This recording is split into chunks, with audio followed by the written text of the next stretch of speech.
Jared sprinted down the cracked sidewalk, dodging puddles reflecting the flickering streetlights. The city felt off. The usual late-night buzz, sirens, honking cars, drunken laughter was absent.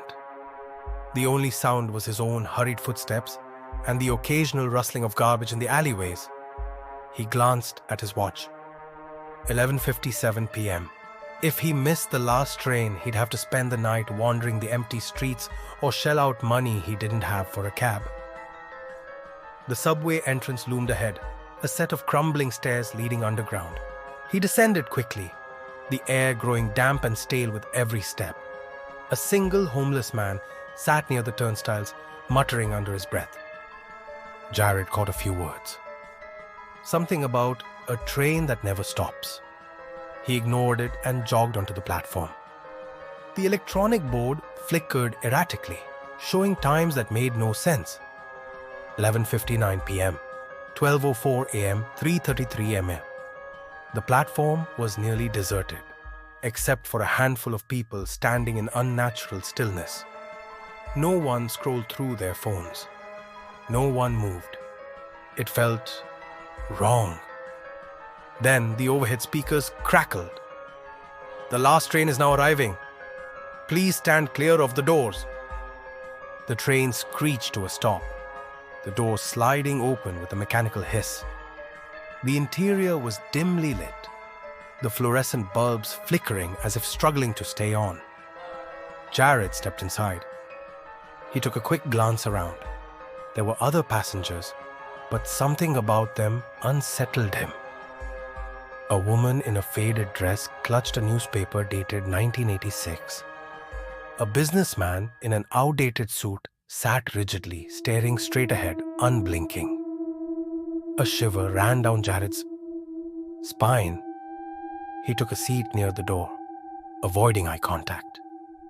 The doors shut. The train lurched forward. Then the whispering began. At first, it was faint, like the rustling of leaves. Then it grew louder, weaving through the car like a presence just out of sight. "You shouldn't have gotten on." Jared's breath hitched. He turned sharply, but no one had moved. The passengers remained still, like mannequins frozen in time. He looked out the window, expecting to see the usual stations pass by. Instead, only darkness. No tunnels. No signs. Just a void. A creeping panic settled in his chest. He pulled out his phone. No signal. The time on the screen glitched. 12:04 a.m., 2:17 a.m., 6:66 a.m. Jared gripped the edge of his seat. "This isn't right," he muttered. The train picked up speed. The sound of the wheels screeching against the tracks grew deafening. He turned to the man sitting nearest to him, a frail old man in a bowler hat. "Hey, where's this train going?" Jared asked, his voice unsteady. The man turned his head. Slowly. Too slowly. His mouth opened, but no words came out. Instead, a sound crackled from his lips, like static from an old radio. Jared recoiled. His breathing turned shallow. Then the woman with the newspaper turned her head sharply. Her hollow black eyes locked onto him. "You don't belong here." The train lights flickered. Once, twice, and when they came back on, the passengers were gone. Jared shot to his feet. The car was completely empty. He rushed to the doors, prying at them. They wouldn't budge.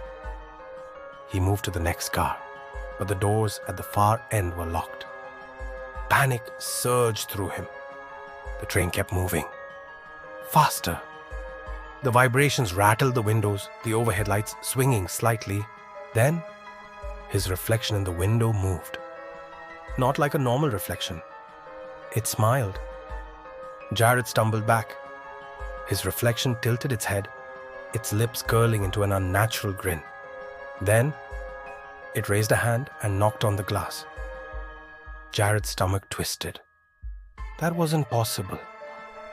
He was standing feet away. Then the reflection's eyes darkened. Its mouth opened wider and wider, too wide, and it stepped forward. Jared screamed as the glass rippled, his reflection moving through it like stepping through water. The lights went out. Darkness swallowed the train. The last thing Jared heard was the screech of the wheels as the train kept going. No stops, no escape, just an endless ride into nothingness.